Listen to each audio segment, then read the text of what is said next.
All right. So we started the discussion of how do you slow down Alzheimer's.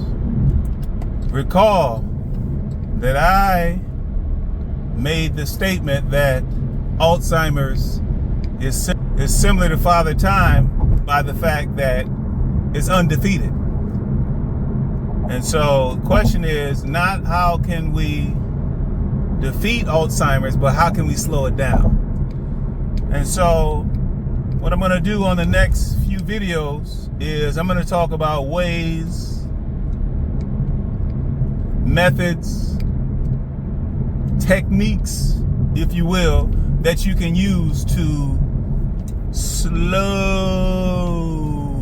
down Alzheimer's.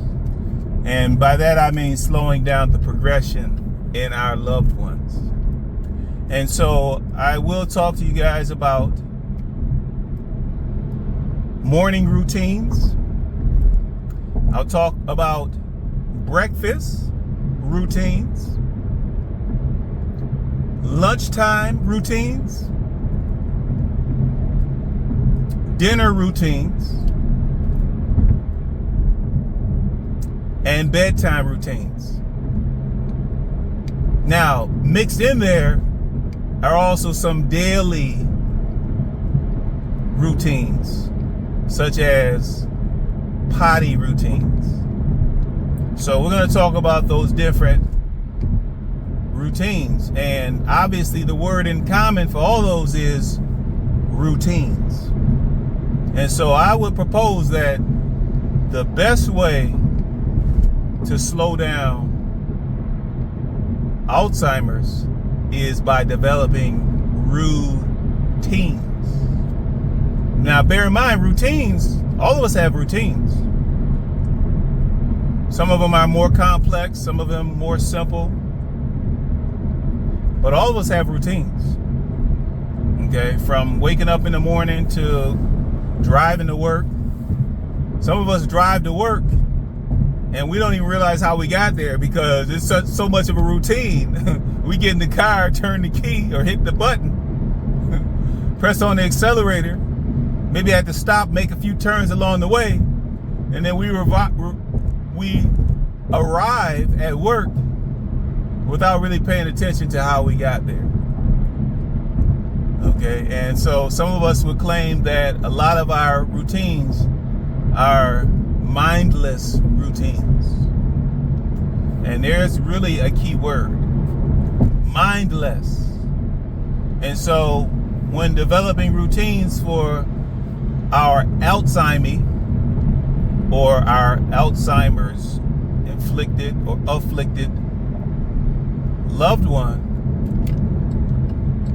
we need to develop routines that they can carry out, that they can follow through on, that they can remember, but at the same time, routines that are going to activate their minds. We definitely need to activate their minds because some people would argue that Alzheimer's is like a slow death in the mind. And of course, we all know that the saying that if you don't use it, you lose it. Well, Alzheimer's attacks that brain. It kills parts of the brain or brain cells. And so we don't want to help Alzheimer's at all. We're battling against Alzheimer's. And so we need to make sure we can activate those minds, activate those brain cells with some type of routine for their day.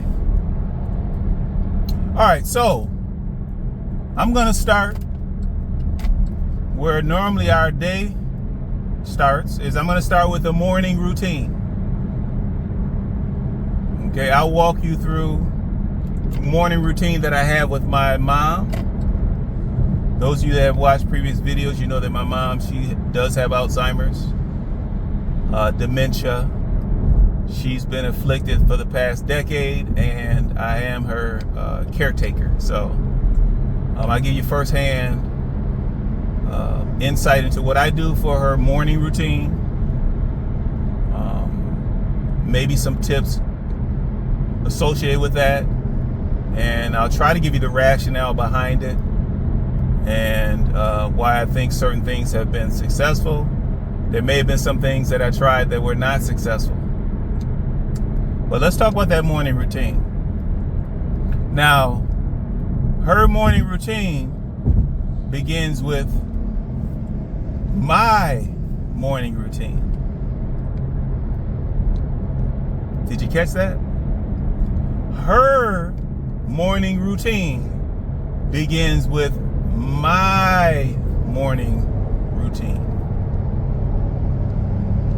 And now, why is that important? Well, first of all, it's important because for my mom or for your loved one, you need to be predictable. Okay?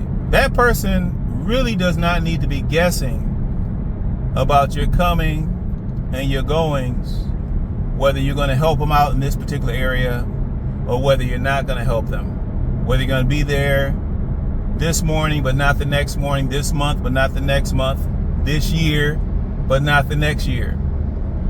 Okay, they need predictability that they can count on, and mentally they will count on it. So there is activation, there is stimulation mentally when they can count on you. So my routine for her involves me running her bath water, setting out her mouthwash, her hair comb,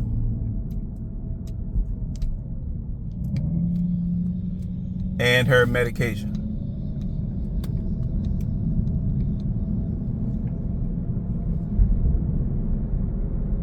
And her washcloth, if I didn't say that.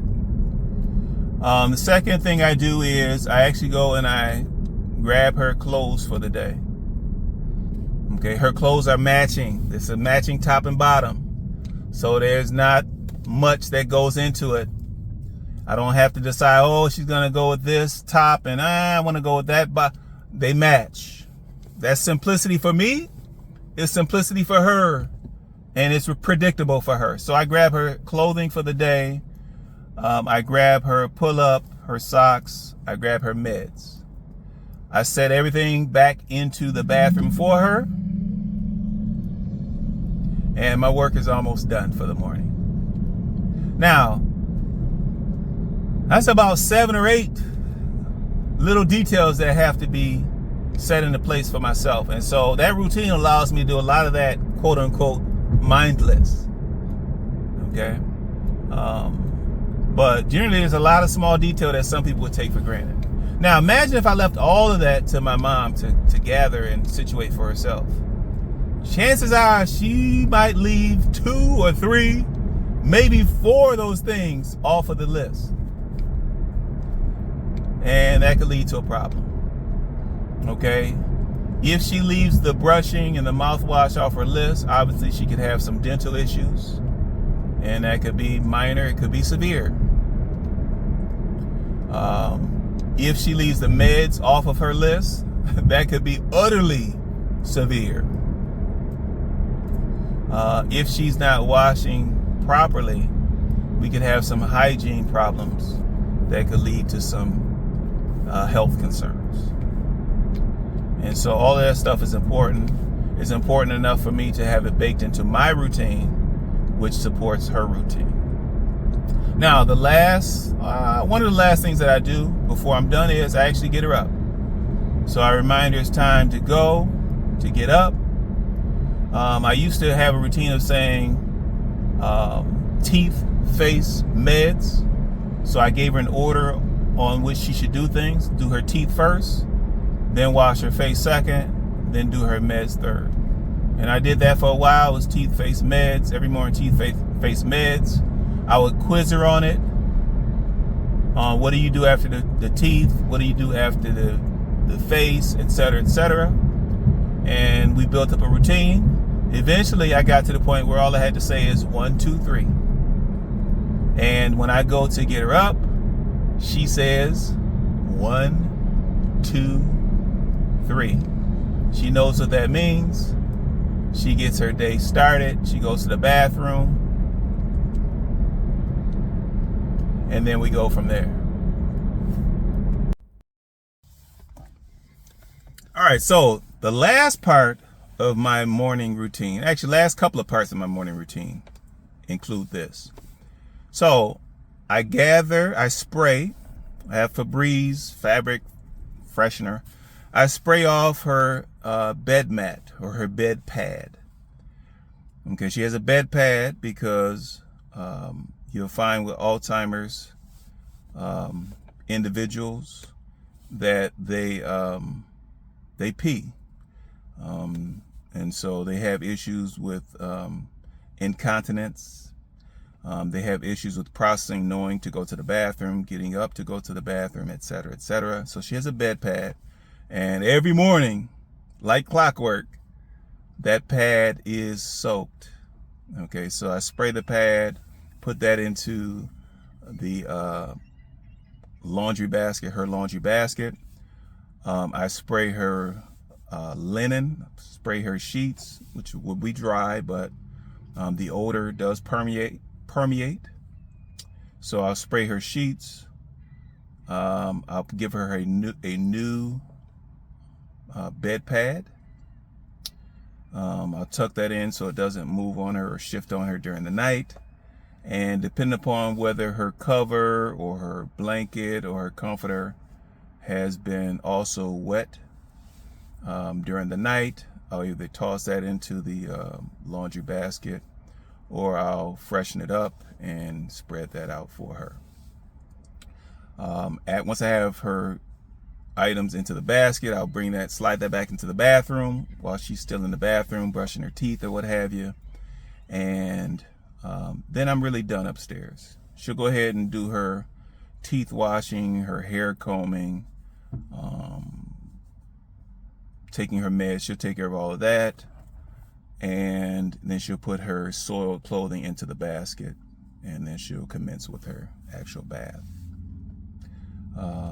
I'll go downstairs. Usually like to give her some vitamin C, and we do that by the way of the oranges. So I cut up orange slices for her every morning when we have them, and that's part of the routine. She comes to expect it. When it's not there, she asks, "Oh, we didn't have any." I said, "Oh, I have to go shopping or what have you." But it's something she expects. It's part of a routine. We maintain that. But that's getting into her breakfast routine. We'll get more into that on a later video. So that gets her morning routine started. That takes care of my morning routine. I'll finish off her morning routine real quick. So she bathes herself. There were some times during the pandemic where I had to bathe her because she was kind of zombified. She was in a haze, a deep haze, non-functional, incapacitated. There were times where we had to have the little chair inside the bathtub so she could be bathed while she's sitting in the chair, be sprayed off, etc., etc. So we've done that. There were times in the past where she had to use a cane because she was unable to get around on her own without some type of support. So we've done that in the past. But to finish up her morning routine, she'll bathe herself. Obviously, she's going to dry herself. She's going to change into her pull-up, her clothing. She'll put on her sweater. She'll grab her laundry basket. She'll bring it downstairs, and she'll load it into the washing machine. She'll take care of her detergent, and she'll get that load running, and she's off to her breakfast routine. All right.